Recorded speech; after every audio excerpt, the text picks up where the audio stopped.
तो मूवी का स्टार्ट होता है एक बहुत ही ज्यादा इंटेलिजेंट बच्चे हीरो को दिखाते हुए। उसे नई नई चीजें बनाने का बहुत ज्यादा शौक था और उसने एक छोटा सा बॉट बना रखा था, यानी एक छोटा सा रोबोट। वो उसको यूज करके रोबोट फाइट्स में हिस्सा लिया करता था। वो छोटा सा बोट इतना ज्यादा तेज था कि बड़े बड़े रोबोट्स को हरा देता था। एक दिन उसका कंपटीशन एक बहुत ही ज्यादा रिच आदमी के रोबोट से होता है, लेकिन यहाँ भी वो जीत जाता है और उसे काफी ज्यादा पैसे मिलते हैं। लेकिन उस जायंट आदमी से बात बर्दाश्त ही नहीं होती और वो हीरो से उसका बॉट छीन लेता है। तभी एंट्री होती है हीरो के बड़े भाई की, जो कि काफी ज्यादा गुड लुकिंग था और वो हीरो की तरह इंटेलिजेंट भी था। वो अपने छोटे भाई को बचाकर वहाँ से भाग आता है और साथ ही साथ हीरो का बॉट भी उसे वापस दिलवा देता है। लेकिन तभी उन्हें पुलिस रोक लेती है, ये कहते हुए कि रोबोट फाइटिंग इलीगल है, और बेचारा हीरो का बड़ा भाई भी प्रिजन में डाल दिया जाता है, जहाँ पर उनकी आंट उन्हें बचाने आती है। इनफैक्ट इन दोनों बच्चों के पेरेंट्स की डेथ हो चुकी थी और इनकी आंट इन्हें मदर बन के ही पाल रही थी। हीरो का बड़ा भाई उसे कहता है कि आओ हीरो, मैं तुम्हें अपनी यूनिवर्सिटी फिरवाता हूँ।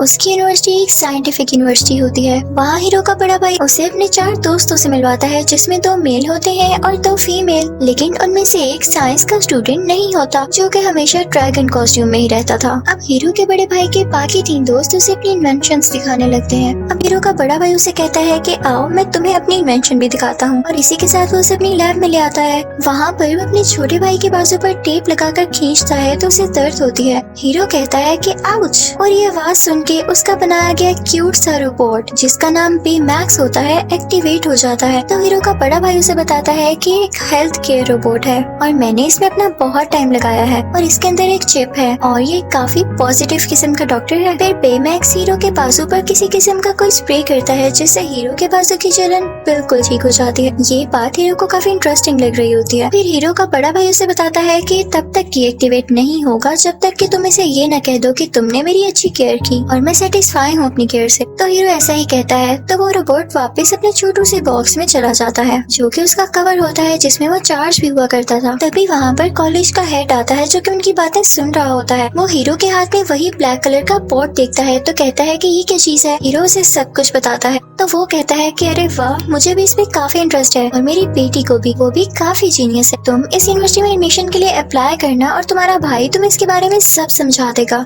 अब वो लोग घर आते हैं तो हीरो का बड़ा भाई उसे बताने लगता है कि हर साल हमारी यूनिवर्सिटी में एक शो होता है और यूनिवर्सिटी के हेड को जिसका प्रोजेक्ट सबसे अच्छा लगता है वो उसका एडमिशन अपनी यूनिवर्सिटी में कर लेते हैं, चाहे वो छोटी उम्र का बच्चा हो। जिसे सुनकर हीरो काफी एक्साइटेड हो जाता है और कहता है कि भाई आपकी यूनिवर्सिटी तो मेरी ड्रीम यूनिवर्सिटी थी। अब हीरो इस पर मेहनत करने लगता है और जल्दी उसे समझ आ जाता है कि मुझे क्या करना चाहिए। उसने जो चीज बनाई थी तो वो बहुत छोटी लेकिन काफी ज्यादा इम्प्रेसिव थी। उसने माइक्रोबोट बनाया था, जो कि उसकी बॉट की तरह ही दिखता था लेकिन काफी छोटा था, और वो एक नहीं था बल्कि कई ज्यादा थे। साथ ही साथ उसने अपने सर पर एक डिवाइस भी लगा रखी थी, जो कि उन माइक्रोबोट्स को कंट्रोल करने वाली थी। शुरू में तो ये देखकर कोई खुश नहीं होता, लेकिन तभी हीरो उसका एक्सपेरिमेंट करने लगता है। हीरो उन सब माइक्रोबोट्स को उन डिवाइस से कंट्रोल करने लगता है तो वो माइक्रोबोट्स आकर एक दूसरे से जुड़ने लगती है और अलग अलग किस्म के स्ट्रक्चर्स बनाने लगती हैं। वो उन पर मूव भी कर रहा होता है। ये देखकर कॉलेज के सारे लोग बहुत इम्प्रेस होते हैं और कॉलेज के हेड की तो आंखें ही खुली रह जाती हैं और सारे बहुत ज्यादा क्लैपिंग करते हैं क्योंकि उन्हें ये प्रोजेक्ट लाजवाब लगा होता है। सब लोग हीरो को कांग्रेचुलेट करते हैं कि तुम्हारा एडमिशन तो पक्का है मेरे भाई। जैसे ये शो खत्म होता है तो एक कंपनी का सीईओ हीरो के पास आता है और उससे कहता है कि क्या अपने माइक्रोबोट तुम मुझे बेचोगे। तो हीरो के कुछ बोलने से पहले ही वहाँ कॉलेज का वही हेड आ जाता है और कहता है कि नहीं, हीरो ऐसा नहीं करेगा। तो हीरो भी उस आदमी को मना कर देता है और वो आदमी वहाँ से चला जाता है और साथ ही हीरो को उसका एडमिशन लेटर मिल जाता है, जिसके बाद वो सब बहुत खुश होते हैं। अब यूनिवर्सिटी से बाहर आकर हीरो और उसका बड़ा भाई बातें करने लगते हैं, लेकिन बातें करते करते जब वो पीछे देखते हैं तो हैरान रह जाते हैं। यूनिवर्सिटी में आग लग चुकी थी। एक स्टूडेंट वहाँ से भागी भागी आती है और बताती है कि कॉलेज के हेड अंदर ही हैं और हीरो के भाई की कॉलेज के हेड के साथ काफी अच्छी दोस्ती थी, तो वो उन्हें बचाने के लिए अंदर जाता है और उसकी कैप बाहर ही गिरी रह जाती है, जिसे हीरो उठा लेता है और तभी वहाँ पर बहुत बड़ा ब्लास्ट होता है, जिसकी वजह से हीरो भी दूर जाकर गिरता है और उसके हाथ में अपने भाई की कैप होती है। वो जान चुका था कि अब उसका भाई इस दुनिया में नहीं रहा। ये सीन बहुत ज्यादा इमोशनल है। अब अगले रोज हीरो के बड़े भाई का फ्यूनरल होता है और सब हीरो को तसल्ली दे रहे होते हैं, लेकिन वो काफी अकेला महसूस करने लगा था। उसका एक तो बड़ा भाई था। फिर आहिस्ता आहिस्ता टाइम गुजरने लगता है और 1 महीना हो जाता है। सब अपनी जिंदगी जिंदगी में वापस आने लगे थे और अपने काम करने लगे थे। लेकिन हीरो अभी भी काफी दुखी था। वो किसी से ना तो बात करता था और ना ही यूनिवर्सिटी जा रहा था। वो ज्यादातर अपने रूम में ही रहता था। उसका रूम और उसके बड़े भाई का रूम थोड़ा साथ साथ थे। बीच में एक छोटी सी पार्टीशन थी। हीरो गुस्से में अपनी चीजें रख रहा होता है कि तभी उसका बोर्ड उसके पाँव पर गिरता है और वो चिल्लाता है उसी तरह आउच। और तभी वहाँ पर उसके बड़े भाई के रूम में पड़ा हुआ वही बेमैक्स एक्टिवेट हो जाता है और अपनी कवरिंग से बाहर आ जाता है। वो हीरो का ट्रीटमेंट करने लगता है, लेकिन हीरो इस मूड में नहीं होता तो वो उसे बंद करने लगता है, लेकिन वो बंद भी नहीं हो रहा होता क्योंकि हम तो जानते हैं ना कि वो कैसे बंद होगा। लेकिन हीरो ये भूल चुका होता है। वो उस पर से स्लिप हो जाता है और नीचे गिर जाता है कि तभी उसकी नजर बेड के नीचे पड़ती है। उसकी जैकेट में कोई चीज मूव कर रही होती है। जब हीरो ये देखता है तो उसकी जैकेट की पॉकेट में वही एक माइक्रोबोर्ड होता है जो किसी तरह से उसकी पॉकेट में ही रह गया था, जबकि बाकी माइक्रोबोर्ड्स उसी यूनिवर्सिटी में डिस्ट्रॉय हो गए थे। तो हीरो उसे एक छोटे से ग्लास बॉक्स में बंद कर देता है, लेकिन बेमैक्स उसे उठा लेता है और कहता है कि माइक्रोबोर्ड कहीं जाना चाहती है। लेकिन हीरो उसकी बात पर ज्यादा ध्यान नहीं दे रहा होता और पीछे से बेमैक्स उस माइक्रोबोर्ड को लेकर पता नहीं कहाँ पहुँच जाता है। जब हीरो को ये रियलाइज होता है तो वो उसका पीछा करने लगता है। रास्ते में बहुत मुश्किल से वो उसका पीछा करते हुए उस तक पहुँचता है तो देखता है कि बेमैक्स वो माइक्रोबोर्ड लिए एक वेयर हाउस के बाहर खड़ा है। हीरो भी वहाँ पहुँच जाता है, लेकिन देखता है कि वेयर हाउस तो बंद है, लेकिन माइक्रोबोट अभी भी उसी तरफ जाना चाह रहा था। तो वो लोग प्लान करते हैं कि हम अंदर जाके देखेंगे कि आखिर इधर क्या है जो माइक्रोबोट यहाँ ही जाना चाह रहा है। अब वो लोग ऊपर विंडो से होते हुए उसके अंदर जाते हैं। हीरो कहता है कि मैं नीचे जाकर देखूंगा, तुम यहीं रुकना, ठीक है। लेकिन जो चीज हीरो देखता है उसे अपनी आंखों पर यकीन ही नहीं आता, क्योंकि कोई उसके माइक्रोबोट्स की नकल कर रहा था। सेम उसी के जैसे माइक्रोबोट्स बनाए जा रहे थे। वो एक फैक्ट्री थी और तभी वहाँ पर बेमैक्स भी आ जाता है जो उससे कहता है कि सब ठीक है ना। तो उनकी आवाज सुनते ही वो सारे माइक्रोबोट्स एक्टिवेट हो जाते हैं और साथ मिलकर कोई स्ट्रक्चर बनाने लगते हैं। और जाहिर सी बात है कि कोई इन्हें पीछे से कंट्रोल भी कर रहा था, जिन्हें पता चल चुका था कि बेमैक्स और हीरो यहाँ पर है। वो लोग वहाँ से भागने लगते हैं। तभी उन्हें वो आदमी नजर आता है जो कि इन माइक्रोबोट्स को कंट्रोल कर रहा था, लेकिन हम उसकी शक्ल नहीं देख पाते क्योंकि उसने मास्क पहना हुआ था। अब जैसे तैसे करके ये दोनों विंडो से बाहर कूद जाते हैं। बेमैक्स अपने बाजू हीरो के इर्द गिर्द लपेट लेता है और नीचे गिरने पर भी उनको कुछ नहीं होता क्योंकि बेमैक्स की बॉडी फ्लफी थी। हीरो सब कुछ जाकर पुलिस को बताता है, लेकिन वो कहता है कि बच्चे मेरा टाइम जाया ना करो। और इसी दौरान बेमैक्स की बैटरी भी लो होने लगती है तो वो फौरन से उसे अपने घर ले आता है अपनी आंट से छुपाते हुए, और ये सीन काफी फनी लग रहा था। अब हीरो बेमैक्स को चार्ज करता है और वो लोग बातें करने लगते हैं। हीरो बेमैक्स को बताता है कि तुम्हें बनाने वाला यानी मेरा भाई अब इस दुनिया में नहीं है। तो बेमैक्स उसे रिलैक्स करता है, यानी वो काफी अच्छा रोबोट था। बेमैक्स पूछता है कि वो कैसे मरा,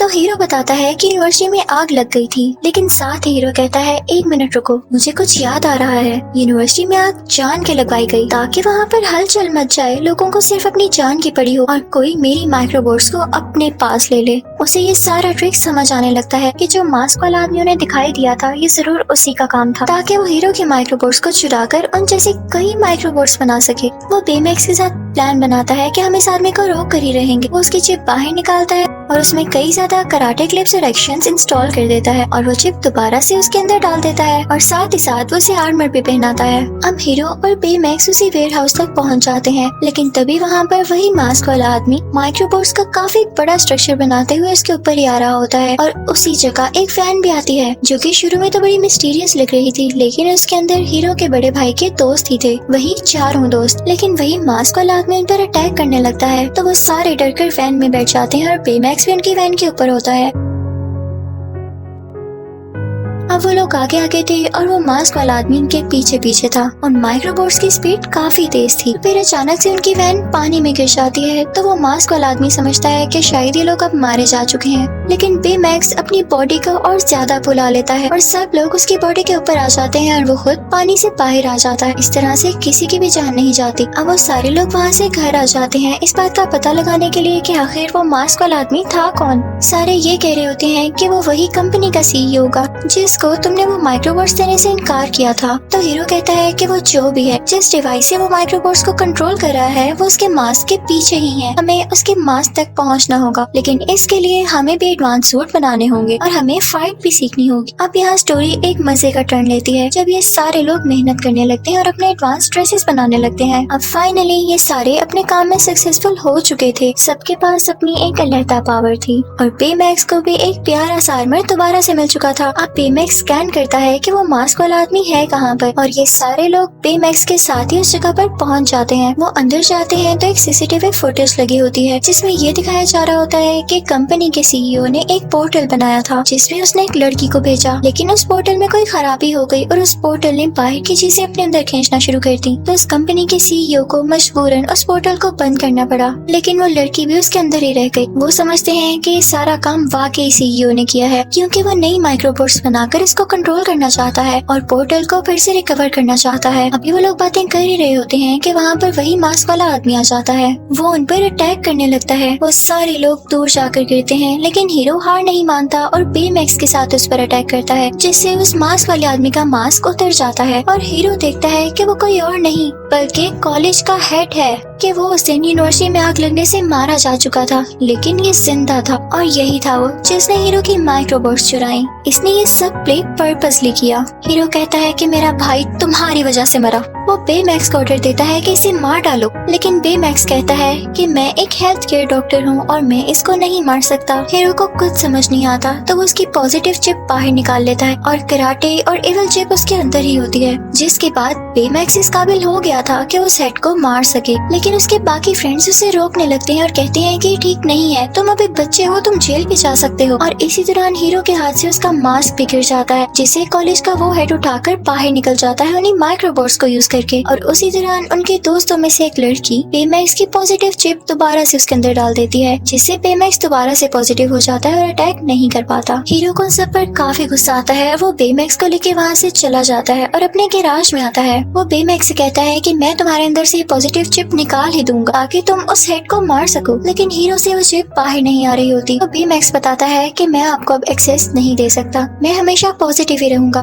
तो हीरो कहता है कि आखिर क्यों? तो बेमैक्स उसे वो क्लिप्स दिखाने लगता है जो कि हीरो के बड़े भाई ने रिकॉर्ड की थी बेमैक्स को बनाते हुए। वो ये थी कि मैं हमेशा बेमैक्स को इसी तरह रखना चाहता हूँ, उसे एक पॉजिटिव रोबोट बनाकर जो कि इंसानों की जान बचाए। जब हीरो ये देखता है तो बहुत इमोशनल हो जाता है और रोने लगता है। तो बेमैक्स उसे चुप कराता है। फिर उसके बाद वो अपने बाकी फ्रेंड्स के पास जाता है और उनसे भी सॉरी करता है और वो सब आपस में गले मिलने लगते हैं। और वो लोग हीरो से कहते हैं कि हमारे हाथ एक और सीसीटीवी फुटेज लगी है। जब हीरो उसे देखता है तो उसे पता चलता है कि जिस लड़की को उस कंपनी के सीईओ ने पोर्टल के अंदर भेजा था और वो पोर्टल में ही रह गई, वो कोई और नहीं बल्कि कॉलेज के हेड की वही बेटी थी। तो इसलिए कॉलेज के हेड ने वो माइक्रोबोट्स चुराए ताकि वो सीईओ से अपनी बेटी की जान का बदला ले सके। उससे तुम्हारा कोई लेना देना नहीं था। तब हम ये सीन देखते हैं कि कॉलेज का वही हेड और माइक्रोबोट्स को यूज करता हुआ उसी जगह पहुंच जाता है जहाँ पे कंपनी का सीईओ अपनी नई बिल्डिंग खोल रहा था, लेकिन वो उसी सीईओ का बनाया गया पोर्टल अब इसमें जोड़ देता है और उसकी बिल्डिंग के ऊपर कर देता है, जिसकी वजह से उसकी सारी की सारी बिल्डिंग उस पोर्टल के अंदर जाने लगती है। तभी वहाँ पर हीरो और उसके साथी आ जाते हैं जो कि उस हेड को ये कहते हुए रोकते हैं कि आप गलत कर रहे हैं, इससे हमारे मुल्क को ही नुकसान होगा। लेकिन वो नहीं मानता और अपना काम जारी रखता है।